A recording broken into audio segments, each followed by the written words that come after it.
Sukune versus Oliva. Yan ang ating pag-uusapan sa videong ito. Kung sino nga ba ang mas malakas sa dalawang karakter na to. Eto bang God of Sumo na si Sukune o etong si Oliva na pinakamalakas sa buong Amerika? At bago nga natin talakayin ang laban ng dalawang halimaw na to, ay paalala ko lang sa inyo mga idol, ang laban na to ay nasa manga pa lang at wala pa nga dito sa anime. Kaya nga kung ayaw mo nga ma-spoil ay umalis ka muna sa video ito. Pero kung gusto mo naman ay magpatuloy ka lang. Maganda ang laban na to mga idol at tara, simulan na natin. Oliva versus Sukune. Sino nga bang mas malakas sa dalawang halimaw na to? Nagsimula nga ang laban nila dito sa isang gym kung saan etong si Sukune ay tinesting niya nga ang kanyang technique sa isang punching bag kung saan nawasak naman to ng sobrang bilis dahil nga sa sobrang lakas ng grip neto ni Sukune at dumating nga etong si Oliva at sa kanyang pagdating ay sinisita niya nga etong si Sukune. Ika nga dito ni Oliva, etong sandbag na sinira ni Sukune ay hindi nga daw kay Sukune at sinira niya lang ito without permission pa nga daw ng may-ari. At dagdag nga neto ni Oliva ay matinding krimen nga daw itong ginawa neto ni Sukune without telling nga daw dito sa owner ng may-ari netong sandbag. O diba naghanap ng sakit ng katawan dahil sa sandbag ay nawasak ang mamaya na. Anyway, balik tayo sa ating topic. So yun nga, dito na nga nagsimula ang pagharap ng dalawang halimaw na to. Kaya nga daw sa kadahilanan nun ay huhulihin niya nga daw etong si Sukune. At dito na nga rin nagsimula magsalita etong si Sukune. Kung saan kinagulat nga neto ni Tokugawa ang sinabi neto. Kung saan eto nga daw si Biscuit Oliva ay isa nga daw skinny o payatot. At dahil nga sa sinabi na ni Sukune ay di na nga nakapagpigil etong pinakamalakas sa buong Amerika na si Biscuit Oliva kung saan sinugod niya na nga etong si Sukune habang nakastance nga ng isang sumo at biglang lagapak nga ang kanilang katawan nang magtama ito at nang magtama nga silang dalawa ay nagsalita nga etong si Sukune kung saan sinabi nga dito ni Sukune na that was a powerful strength. Sabay habol nga dito ni Sukune na kaso nga lang ay hindi nga ito sumo at bigla ngang inatake neto ni Biscuit Oliva etong si Sukune. Kaso nga lang ay walang talab pa rin dito kay Sukune kahit nga ginamit niya na ang kanyang lakas. At biglang counter-attack nga etong si Sukune.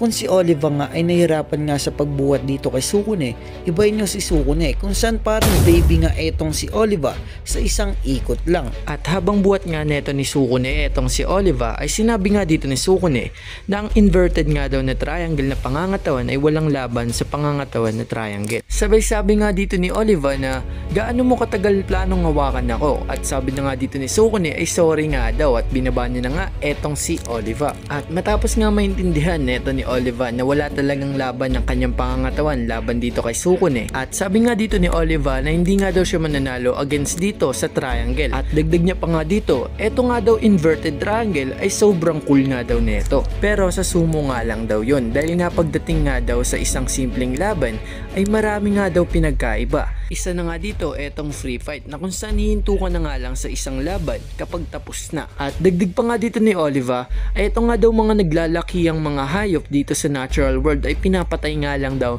ng mga mas malilit dito. At maski nga daw sa mundo ng mga insekto ay ganun nga rin ang nangyayari. At bigla na nga nagsalita etong si Sukune kung saan sinabi niya nga dito na let's have a free fight kung saan hinamon niya na nga etong si Oliva. At dagdag pa nga dito ni Sukune na kala mo ba sa sumo fight lang ako pamilyar? At sabay sabi nga dito ni Oliva na ako ay isang Amerikano at hindi ko mawari yan pero diba dun sa sumo fight ay wala ngang start signal. At sabi nga dito ni Sukune na that's correct o tama nga daw etong si Oliva. At nang may dadagdag pa nga etong si Sukune ay sinuntok na nga agad siya dito ni Oliva kung saan ang suntok nga na ito ang nagpadugo nga sa ilong dito ni Sukune. Sabay sabi nga dito ni Oliva na narinig niya nga daw na wala nga daw start signal dito sa laban ng sumo. At dagdag niya pa nga dito ay touchy eye nga lang daw ang kanyang ginawa. Isa sa mga teknik dito sa sumo. At bigla naman nagsorry etong si Sukune dito kay Oliva na kung saan kinainis naman neto ni Oliva dahil kahit nga daw duguan na etong si Sukune ay nagsasalita pa rin ito At dito na nga mangyayari ang isang crossfight na kung saan boxing versus sumo. Ganun na mangyayari dito sa laban nito ni Oliva at dito ni Sukune, na kung saan pumorma na nga sila ng kanilang mga stance dito sa laban. At kakaiba nga ang stance dito neto ni Oliva, na kung saan ginaya na nga ang statue neto ni Rikishi. Sa mga di nakakaalam, sa totoong buhay nga ay etong si Rikishi ay isa sa mga guardian neto ni Buddha. Samantalang etong si Sukune ay nakasumo pa rin siya. At nung magsalpukan nga silang dalawa, ay tinamaan nga neto ni Biscuit Oliva ang ulo neto ni Sukune, na parang wala ngang epekto dito kay Sukune. Samantalang etong si Sukune ay nakahawak na nga ng mahigpit dito kay Oliva. At ipinakita nga ang kamay na tumama dito kay Sukune ay nabali nga ang mga daliri. At eto namang si Sukune ay nakahawak nga sa likod neto ni Oliva. At hindi nga balat o laman ang hinahawakan niya, kundi ang likod neto ni Biscuit Oliva, ang kanyang mga ribs. Ganun kalakas ang grip neto ni Sukune. At nang makita nga ni Mr. Tokugawa ay kinagulat niya nga ang nangyari dito sa salpukan neto ni Sukune at neto ni Oliva. At habang hawak nga neto ni Sukune etong si Oliva, ay sinabi nga ni Oliva na nawala nga daw ang kanyang lakas. At sinabi naman dito ni Sukune na hawak niya nga daw ang buhay neto ni Oliva, nasa kamay niya nga daw ito. Sabay sagot naman dito ni Oliva na pwede nga daw ba silang magkasundo, na kung saan sinabi dito ni Oliva ang kanyang desisyon nga ay tapusin niya na nga daw ito. At ang gagawin nga dito ni Oliva ay etong kanyang signature moves, na kung saan pinapalabas nga ang lakas ng kanyang pangangatawan o ang kanyang muscle, na delikado nga gawin to dahil nga sa sitwasyon niya ngayon ay hawak nga neto ni Sukune ang kanyang ribs, na kung saan magtatama nga etong grip neto ni Sukune at etong lakas ng muscle neto ni Oliva. Kaya nga may conflict talaga na mangyayari dito sa laban na to. At sinabihan na nga siya dito ni Sukune na kung saan sabi nga dito ng Sukune ay sasaktan niya nga lang daw ang kanyang sarili kapag ginawa nga neto ni Oliva etong binabalak niya. Pinigilan na nga siya dito ni Sukune, ngunit etong si Oliva ay tinuloy niya pa rin, na kung saan ang lahat ng kanyang ribs sa likod ay nabali nga at binalibag nga siya neto ni Sukune. At sabi nga dito ni Sukune ay humingi nga daw ng tulong dahil nga etong organs, ribs at pati na rin ang ulo na ito ni Oliva ay na-damage nga daw ng gusto. Swerte pa nga rin daw kahit papano etong si Oliva dahil nga kahoy nga daw ang binagsakan nito. At kung bato nga ito ay siguradong patay nga daw etong si Oliva. At dagdag pa nga dito ni Sukune ay eto nga daw si Oliva ay sobrang sakit ng nararamdaman, at sa sobrang sakit na yun ay gusto niya nga mag-iiyak. Ngunit maski nga ang pag-iiyak ay hindi nga magawa neto ni Oliva dahil nga sa kanyang mga natamo. So tumungo naman tayo dito sa kanilang round 2. So nagsimula nga ito nang pinagtitinginan sila ng mga tao habang naglalakad itong si Sukune at Oliva. Dahil nga naglalakihan ang mga katawan nila at hindi talaga pangkaraniwan ang kanilang mga katawan. At dinala nga neto ni Oliva etong si Sukune sa isang parking lot at napatanong nga etong si Sukune, sabi mo gusto mong sumama ako sa iyong rehab, pero anong klaseng rehab ang ginagawa mo sa ganitong lugar? At agad namang siyang sinagot dito ni Oliva na nabalik ko na ang aking lakas, ngunit wala pang tunay na laban para subukan ito. At tanong nga neto ni Sukune na binibilang mo ba ang mga laban mo bilang parte ng iyong rehab? Sabay sagot nga dito ni Oliva na hindi ikaw magde-decide kung rehab ba ito o hindi, ako ang gagawa nun. At sagot nga dito ni Sukune na akala ko ba tapos na natin yon. So ang tinutukoy na nga dito itong kanilang unang laban. At tinawanan nga lang siya dito ni Oliva at sabi nga dito ni Oliva na sa sumo tapos na natin yon. At sagot nga dito ni Sukune ang unang salpukan ay isang sumo at ang pangalawa naman ay isang free fight. At alam kong naalala mo yon. At binanggit nga dito ni Oliva etong triangle at saka inverted triangle na pinag-usapan nila nung kanilang round 1. Sabay tanong nga etong si Oliva na alin sa dalawa ang angkop dito sa larangan ng pakikipaglaban. Eto nga bang may makapal na bewang o etong merong manipis na bewang? O kaya etong may makapal na katawan o etong manipis na katawan? At dito na nga itinaas dito ni Oliva etong kanyang kamay na kung saan ipinlex niya na nga dito ang kanyang muscle, habang si Sukune nga ay tinitignan lang siya. At sabay-sabi nga dito ni Oliva na nagawa ko ito ng mali nung nakaraan. At ginawa na nga dito ni Oliva etong kanyang signature moves, kung saan napupunit nga etong kanyang damit sa pagflex nga ng kanyang muscle. At sagot naman dito ni Sukune na hindi, pinigilan lang kita gawin yan. At sinabi nga dito ni Oliva na wala man sino sa atin ang umatras sa love triangle na ito, kaya naman gusto ko itong maayos dito at ngayon. At dagdag niya pa dito, sa kasamang palad para sa iyo, ang laban na ito ay hindi lang basta sumo. At sinabi nga dito ni Sukune na at ito ay magiging sinaunang sumo. At biglang nagpakawala dito si Oliva ng isang napakalakas na uppercut.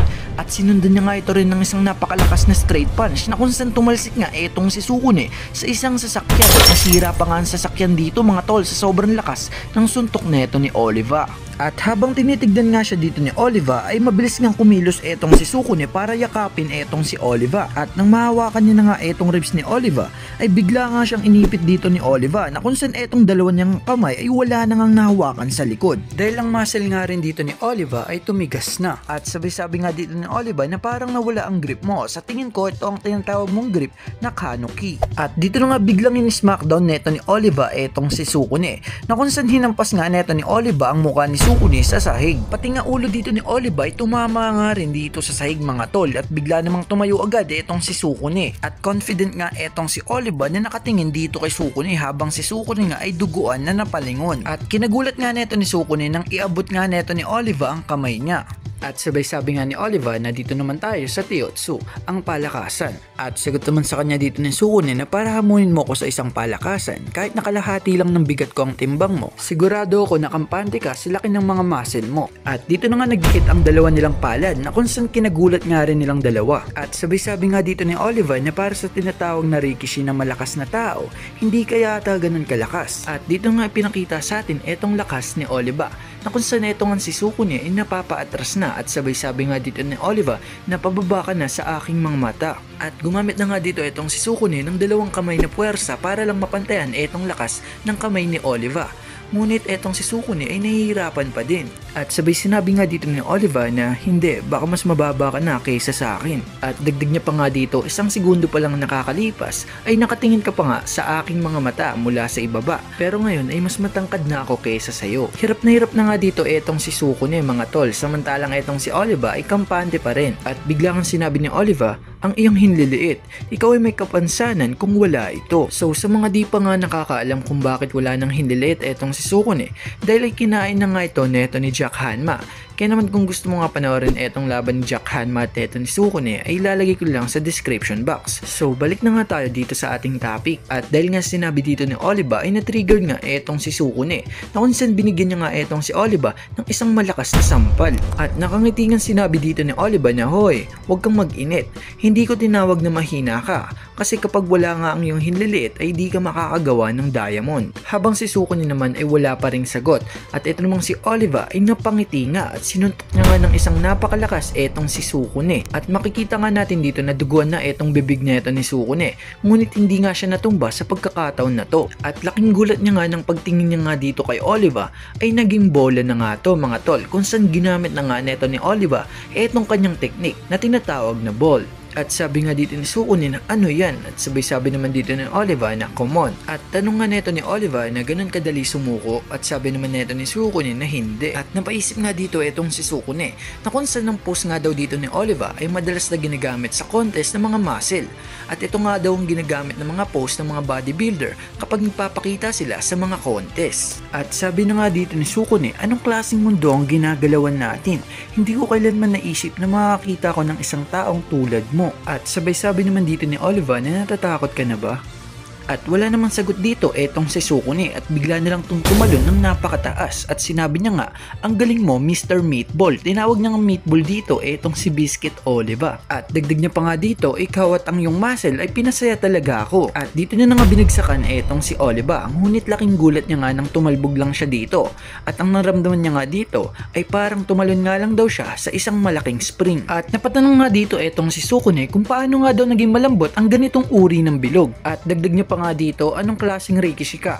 Biscuit Oliva. At biglang nagsalita itong si Oliva na Sukune, hindi mo kailangang matakot. Habang si Sukune naman ay tulala lang at gulat na gulat. At dagdag niya pa nga dito, kung sa tingin mo ay hindi mo kaya, malaya kang umalis. Ngunit ang ibig sabihin nun ay tinatanggap mo ang iyong pagkatalo. At biglang umatake dito etong si Sukune na kung saan hindi niya nga nagustuhan etong mga sinabi neto ni Oliva. Ngunit sa pagsipa niya nga dito ay tumalbog lamang siya. At sa gulat nga neto ni Sukune ay sa isipan niya nga ay parang bouncy ball nga daw na malaki etong si Oliva. Pero kahit ganun ay umatake pa rin etong si Sukune na kung saan pinagsipa at pinagsuntok niya pa rin etong si Oliva. At napasabi naman etong si Sukune na parang wala namang talab etong ginawa ko sa kanya. At laking gulat nga neto ni Sukune nang biglang tumalon na nga etong si Oliva. Kung saan bumukas na nga dito ang bola mga tol at nilamon nga dito si Sukune ng buong buo. At dito na nga bumagsak itong si Sukune nang nakatagilid, habang si Oliva nga ay tinitignan lang siya at laking gulat nga neto ni Oliva nang gumalaw ito at tumihaya lang pala. At makikita nga natin dito na duguan na talaga itong si Sukune at kinamusta nga siya dito ni Oliva. At sabi nga dito ni Sukune na out na nga daw siya at panalo na nga daw etong si Biscuit Oliva. At sabi naman dito ni Oliva, "Hoy, ako ang pumunta sa iyo para makipaglaban, hindi kita binigyan ng oras para sa paghahanda." At sagot naman dito ni Sukune, walang buhay na Rikishi ang magsasabing Rikishi lang siya kapag handa na siya. At sabay-sabi naman dito ni Oliva, mukhang wala akong dapat ipag-alala.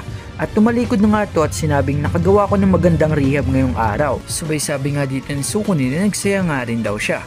So dun nga nagtatapos etong laban nila neto ni Sukune at neto ni Oliva, ang kanilang round 2. Maraming salamat sa panonood. At bago tayo magtapos ay shoutout pala muna sa kanila. Maraming salamat sa panonood at pagsuporta sa ating YouTube channel. Pasensya na kayo dahil natagalan na nga ang ating pag-upload, pero huwag kayong maglala dahil babawi tayo mga tol. Gagawa agad ako ng ating next video.